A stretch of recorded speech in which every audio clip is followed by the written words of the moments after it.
So hi, this is Reema. Hello. And I'm Marivi.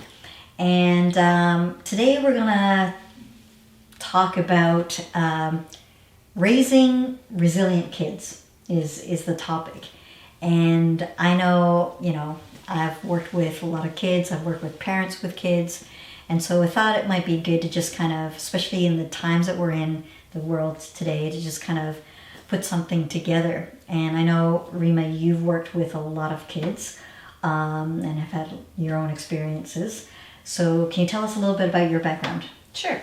So I've been teaching for over 12 years, and I did that in different parts of the world, mainly in Asia, which I really enjoyed. And I taught kids between the ages of like 3 all the way to 16. And both academic and also things like life skills, Cool. things like that. Yeah. Like, was that in the school program itself? Yeah, in Asia that was actually part of the school program, which was really Nice. cool because we got to do stuff that was outside of just like math and science and art and history. Right. Yeah. Right. Yeah. Excellent. So in terms of raising resilient kids, Yeah. can you give us some input, some tips on what you've experienced and what you see that would be helpful for the audience Okay. on what they might be able to kind of focus on or understand or look at for their own experience with their own kids? Sure. Well, first I just want to say that I think resilience is really important. I know when I went to teachers college, before they taught us how to teach kids, the first thing they wanted us to focus on was resilience. How are we going to make the kids resilient? So that was really interesting to me, and then it made me more interested in it because I thought, wow, this must be really important. And then when I started teaching, I realized this is really important. You can't get to the learning. You can't get to talking about things outside of academics if you don't have a child or a student that's resilient, right? Yeah, totally. So, And I know for me, working with kids of all ages, even adults actually, and I think there's a real gap or something that kind of isn't really kind of being addressed and supported definitely. in a way that, so when these kids grow up, because I'll see them when they're teenagers or where they're young adults, and there's a lot of struggles that are happening that I can see if we had some kind of experience or support on that level, then we probably wouldn't run into some of these other kind of symptoms of not having that resilience. Definitely. So I think it's a really important thing as well. Yeah, I agree. So basically, I thought it'd be a good idea if we could just talk about a few points, really important ones, and again, just touch on them lightly to give people an idea of maybe a starting point where they can start from. Yeah, because I'm sure we could talk a lot on all for of these hours topics. and hours and days probably. Yeah. Okay, perfect. So I'm going to just go through some points. The first point I have would be communication. So I think setting aside time and having time and space for your child to talk to you and communicate with you is really important. I think even that skill of being able to communicate is something that a child doesn't necessarily learn, or they don't get time to do that. It's sort of like they come home and all their interactions are things they need to do, things they need to get done, or things that the parent needs to get done. Yeah. So I think having time to communicate would be very beneficial for both the child and the parent. I guess too, to actually consciously choose to create that time and space, so they actually have a point of reference for what communication is and the importance and the value of that. Yeah. Right? As opposed to, like you said, it's just like everyone's just kind of running around doing what needs to get done. Exactly. And not really kind of taking the time to even think about what to talk about. Exactly. Yeah. Exactly. So, and just knowing what that looks like. What does communication even look like? A lot of kids don't know. Yeah. Right? There's just no time for that. Yeah. And that's a whole other topic that we can get into, like clear communication, but okay. So the next point I was going to talk about is connecting. So, for example, asking your child how they feel about something, or a good example would be not only talking about those things, but I think sometimes it's easy for example, if a child comes home and says, I was at school today and, someone took my pencils away.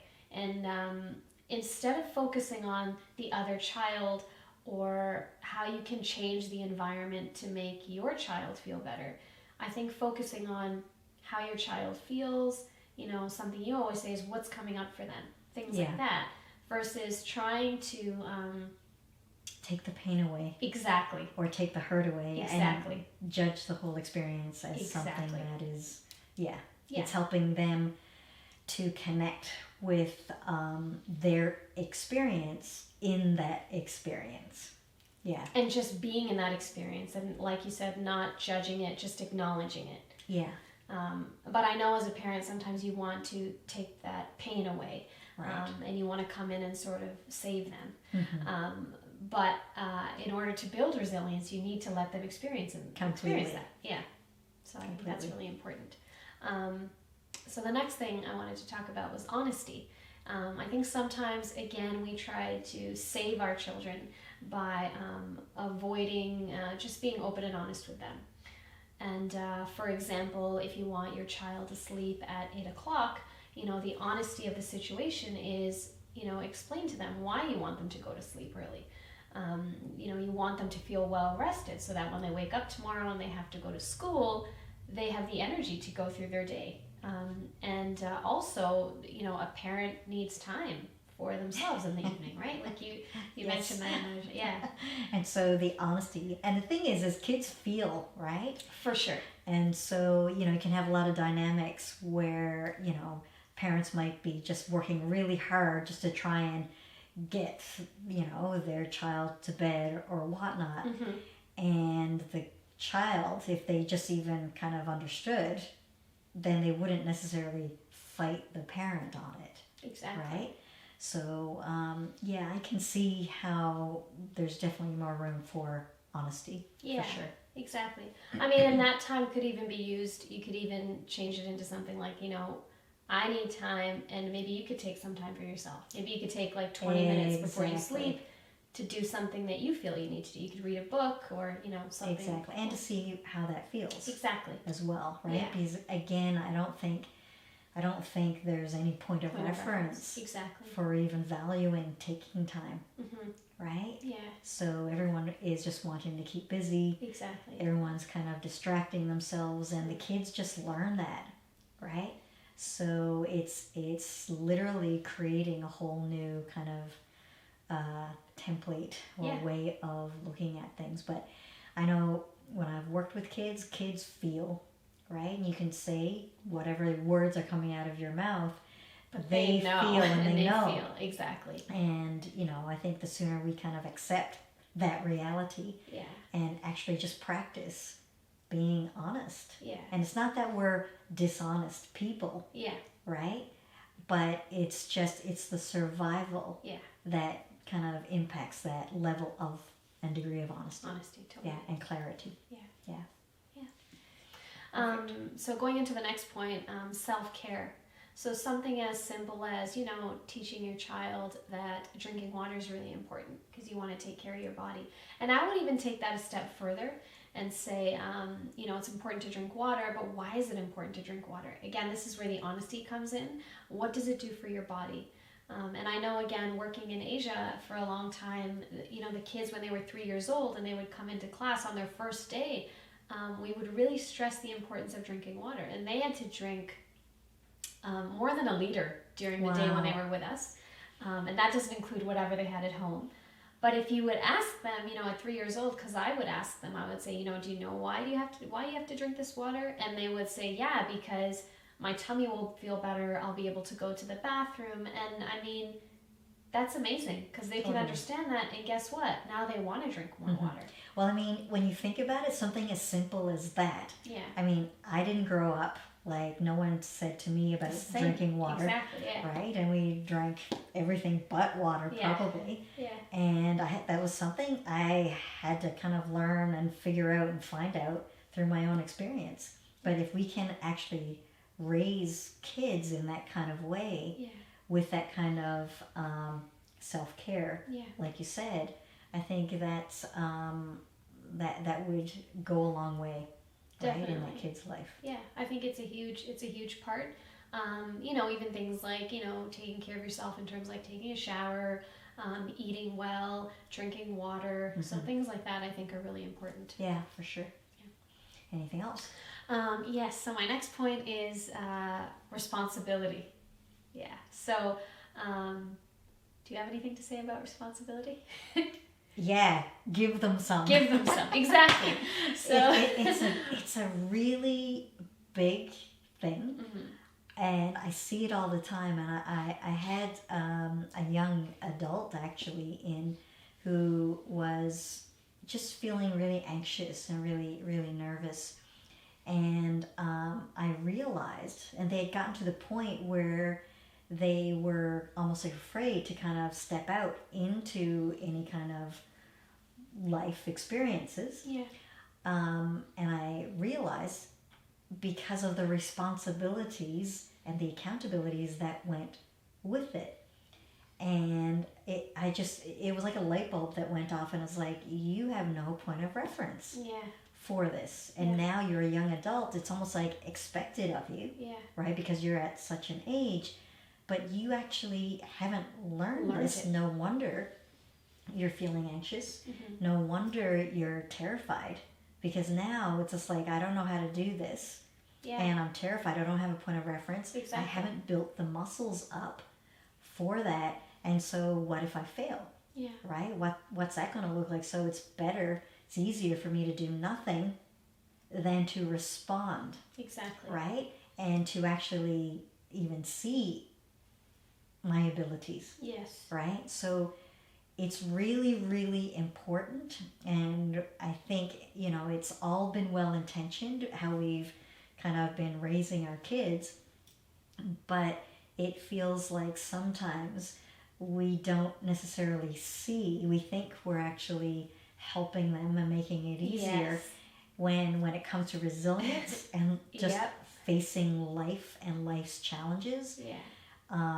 Responsibility is a huge thing. Yes. If we can impart that on our kids early and start getting them to build the muscle, then it's going to be a lot easier. Definitely. Overall on everything and everyone, right? And it just gives them a sense of accomplishment. Right? And it didn't take much to kind of break things down and support that young adult. And it was amazing how all of a sudden, this person was able to handle different situations. And I was just like, whoa, is this the same person? Right? It's a complete change. And they felt good about it. Yeah. Right? Because they had a sense of their own self now and sense of their own ability. Exactly. And they were able to respond to life versus just keep reacting in the same old avoidance of life. Which will build up extra pressure. Yep. So. Yeah. A small example I have is when I was at another school, a lot of the parents would come and pick up their kids, and they would actually carry the child's school bag. And now they saw this as, it's not a big deal. They're probably tired. It's probably too heavy, and they probably don't want to carry it. But, a simple thing is let your child carry their school bag home. Yeah. And going back again, we would have the kids after lunchtime. Something simple is they would all wash their own bowls. And they're 3 years old, they would wash their own bowls. So they would use soap, they would rinse it out, and they were so proud of themselves. Fantastic. And that trickled into the next lesson I would have. Let's say we were doing art. Now a child who may think, it's difficult to use scissors because they washed that bowl, now they're going to go and say, well, you know what, I'm going to try because I did that and I was able to do it. I'll probably be able to do this. So, that's incredible. It builds. Exactly. It builds. Yeah. Cool. Which leads to my last and final point, which is goal setting. One that's close to my heart. One that you love. I know you mention this a lot. Goal setting. I think starting kids really young and talking about goals, just even mentioning it, and again, for a smaller child, it could be something like, I'm going to drink more water. But I think being specific with it and saying, you know, I'm going to drink an extra glass every day of water is better than just saying I'm going to drink more water. Yeah, because obviously the more specific you can get, the better. And I think, you know, something as simple as that, you know, it's the getting them to think in a different kind of way. Yeah. Because I mean, I speak to adults, right, who haven't actually even considered it as a goal. Yes. And you know, we're really vague. It's like, what do you want? Yeah. Right? Because if you can see what you want, then you can create it. Yeah. Right? Exactly. And then you can plan for it and you can connect all of those pieces. And so that's real, to me, that's real learning for kids. If kids can get that at a young age, I think that will really serve them well. Oh yeah, because I mean, if you think about it, if they're able to do that, you know, as young as 3-4 years old, that's only gonna, that ability is only gonna build that improve muscle, exactly right? As they get older. And I think that's a really important skill to have, to know at any age. Exactly. So, yeah. Like I said, I think we need to build a bridge, right? Yes, yeah. And really kind of see the importance and the benefit and the value of actually thinking in that kind of way now, and redirecting our focus so that we can, especially in the times that we're in, we can't keep doing it the way we're doing it. Definitely. Right? And so if we can kind of build that resilience and that inner strength and those qualities, then I think that's going to be a really good thing. I agree. Perfect. Well, thanks for sharing all of that. Thank you. That's great. Hope you guys enjoyed and got something out of this. And we'll be back to talk about more, hopefully very soon. Yeah, perfect. Okay, Thanks.